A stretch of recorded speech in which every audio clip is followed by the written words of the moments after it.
entregar metade aos patrões que não vão criar emprego. Boa parte deles vão aproveitar para reforçar a sua contabilidade, é verdade, algumas empresas precisam, em algum sentido vai ser benéfico para essas empresas, mas eles não vão criar mais emprego por isso, e muitas delas vão distribuir a alguns acionistas e alguns acionistas vão pôr esse dinheiro lá fora. Pergunto se isto é orientar um país, não é? Tiago Caiado Guerreiro, do ponto de vista técnico e no estrito senso, isto não é uma subida de impostos? É. É? É uma subida de impostos. Por exemplo, o CDS diz que não. É uma subida de impostos porque a parafiscalidade, isto é, os impostos, a segurança social, é hoje em dia considerada já como um imposto. No passado não era, porque aquilo que se descontava corresponderia àquilo que mais ou menos se receberia da reforma. Nós atualmente descontamos com uma perspectiva de em 2050 ou 2060 virmos a receber 40, 30, já nem sabe ninguém quanto é que vamos a receber ou menos do que isso. De salário. Por isso, considera-se agora internacionalmente e até pela OCDE um imposto. Por outro lado, eu concordo exatamente com o que estava a dizer o José Gomes Ferreira, em que para haver efeitos da descida da taxa social única sobre as empresas, ela teria que ser de pelo menos 12 pontos percentuais. E, para criar emprego, teria que ser dirigida às empresas exportadoras, não a todas as empresas. Eu não estou a perceber como é que a EDP, como é que a Portugal Telecom, como é que a Galp, como é que os distribuidores vão criar mais emprego. O setor financeiro, por exemplo? O setor financeiro vão criar mais emprego. Quer dizer, vão quê? Vão exportar crédito o que não têm lá para fora? Ou a EDP vai vender a eletricidade que importa de lá de fora e não produz outra vez lá para fora mais barata? Quer dizer, não faz nenhum sentido, não vai criar emprego. Isto deveria ser dirigido às empresas exportadoras e a quem está no setor exportador e então aí dar um desconto de 12% ou 15%, que se podia dar perfeitamente, porque com as rendas que existem neste setor e a falta de concorrência nos monopólios, poderia dar-se esse desconto. Agora, eu não sei se isto não foi imposto pela boca abaixo pela Troika. Por outro lado, também não percebo o discurso de Carlos Zorrinho relativamente à situação. Ele parece que está a falar da Suíça e da Luxemburgo, que têm 8% e 12% de segurança social. O discurso até me parece um bocado alienado, na medida que ele diz é preciso inverter o processo, é preciso rasgar o acordo com a Troika, é preciso o que quer que seja, investir mais, é preciso criar emprego. Então, e onde é que se financia? Nós já não nos conseguimos financiar em grande parte dos mercados. O Banco Central Europeu financia-nos se nós cumprirmos o acordo. Os bancos internacionais não nos financiam, não há ninguém a querer comprar a nossa dívida, onde é que nós vamos buscar dinheiro para isso? Por falar em troca, Zé Gomes, faz sentido... Se me permite, esse é que é o problema, é que a esquerda que não percebeu nada desta crise, não percebeu nada pela atitude que tem tido até agora. Agora arrisca-se a ter razão por causa desta medida, que é completamente ao contrário do que devia ser. Arrisca-se a ter razão, porque isto é transferir dinheiro de um setor que já está absolutamente pauperado, setor privado, para objetivos que não vão ser cumpridos, que é hipoteticamente criar emprego. E este valor... Foram a esquerda, foi o PS, Bloco de Esquerda e não sei quê, que pediu a inconstitucionalidade com o Presidente da República. Por isso, eles é que despoltaram esta situação. Eles queriam que isto acontecesse. Mas deixa-me colocar uma questão, Zé Gomes. Que garantias existem de que este dinheiro vai diretamente para a Segurança Social? Será que vai? Não, vai para a Segurança Social para ser gasto na atividade corrente, para financiar aumentos de pagamentos com o desemprego e outros. E boa parte é revertido para os patrões. Portanto, os patrões, ao não pagarem, trata-se de uma transferência de dinheiro entre famílias e empresas, com a agravante de as empresas que de facto precisam, que estão com dificuldades de tesouraria, vão pagar dívidas. As que poderiam investir, não têm, as que poderiam criar emprego, não têm não têm financiamento dos bancos para poder desenvolver a sua atividade, que são as pequenas e médias, para depois criar emprego.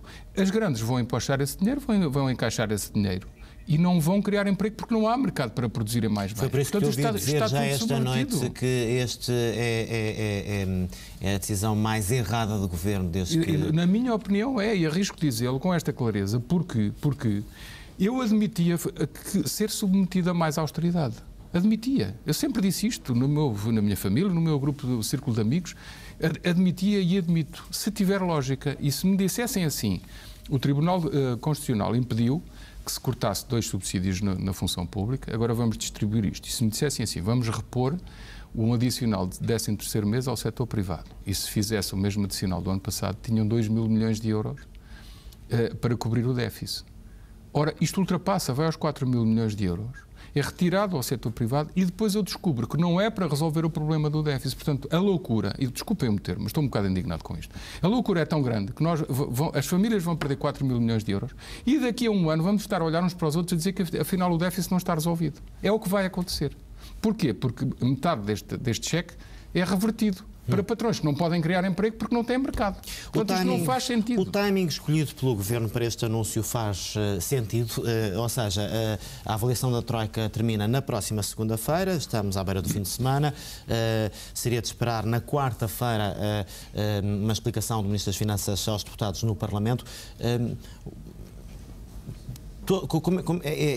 Esta escolha destes tempos obedecerá a alguma outra lógica que não estamos a conseguir vislumbrar? Tem uma lógica. Primeiro, para a Troika, ver a reação, e eles são seres humanos e estão cá e vivem cá, ver a reação das pessoas a isto. A Troika é sensível a isso e é sensível a uma certa não reação. Temos pessoas esta noite nas ruas que eu saiba, como supostamente, imagino, na Grécia estaria já meia Atenas na Praça Sintagma. Não é? Bom, mas é por isso que eles estão numa crise tão grande. Os portugueses são mais sensatos. E mais serenos também. Mais serenos, cuidado, quando nós resolvemos dominar a Índia, metemos grande parte da população de uma determinada cidade dentro dos canhões e atirámos-los por cima da cidade. Estou lembrado de uma frase no Terreiro de Paço. Por isso, um país que criou um império, é preciso cuidado para dizer se somos o povo sereno que se diz por aí. Mas é assim, o timing pode ser para fazer um experimentalismo, o discurso não é tão incisivo que não permita alterações depois e posteriores, não é? E que eu acho que terão que se verificar, porque esta transferência de riqueza, nós estamos a ter, por exemplo, transferência de riqueza que pouca gente fala, do IMI, que é absolutamente brutal, poderão ser mais 1.500 milhões, 2.000 milhões, 3.000 milhões, por exemplo, para os municípios, que estão a ser premiados por terem feito gestões à grande e à francesa e péssimas gestões e abusos, e então vão retirar aos privados esse montante. Por isso, há um prémio que está a ser dado porque, por exemplo, o PS e CDS não têm poder para dominar os barões autárquicos dentro dos próprios partidos. Estamos quase no fim do nosso tempo. José Gomes, esta subida de 7 pontos percentuais... É 60% de subida na contribuição de cada um de nós. 60 e tal por cento, 64%, salvo erro. Olhando para o país e para a forma como o país tem recebido todo este pacote de austeridade, estamos num momento que pode ser crítico do ponto de vista da convulsão social. Desta vez as pessoas não vão compreender. Eu não estou a compreender. Eu não estou a perguntar se vão compreender. Não, eu estou a responder à tua pergunta. É a mesma. Eu estou a dar a resposta à tua pergunta. As pessoas não vão compreender, logo vão reagir. E eu não consigo compreender, incluo-me nesse conjunto de pessoas, não consigo compreender quando estamos num momento do país em que grandes empresas, que o Tiago citou aí bem, vão ter um prémio. E não vão aplicar esse dinheiro a criar emprego. As mesmas empresas, eu vou citar uma empresa que é a maior petrolífera nacional. A Comissão de Trabalhadores emitiu um comunicado a dizer que queria um aumento de X%. E explicou porquê. Porque há 120 milhões, porque a empresa tem muitos lucros e há 120 milhões de euros de isenção fiscal. E a própria Comissão de Trabalhadores se perguntava. Então eu pergunto-me assim, o meu país permite-se que um governo legisle no sentido de retirarem 4 mil milhões de euros das famílias e uma empresa destas não paga 120 milhões de euros de impostos. Desculpem, isto já não está a bater certo.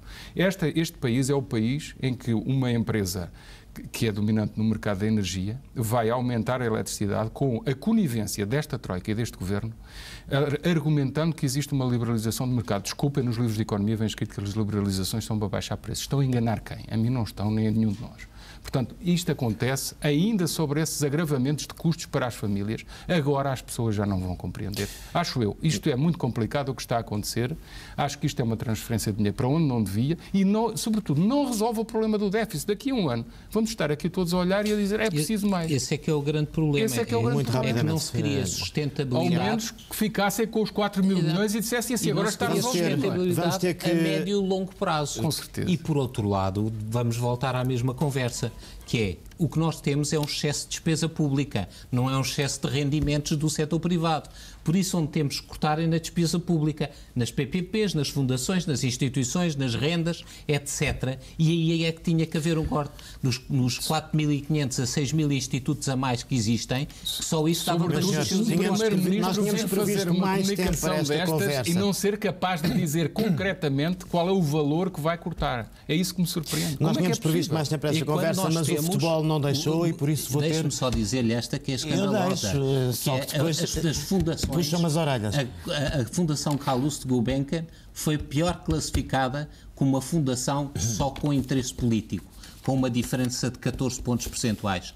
Leia a classificação feita pela Direção-Geral de Finanças, que fica escandalizado.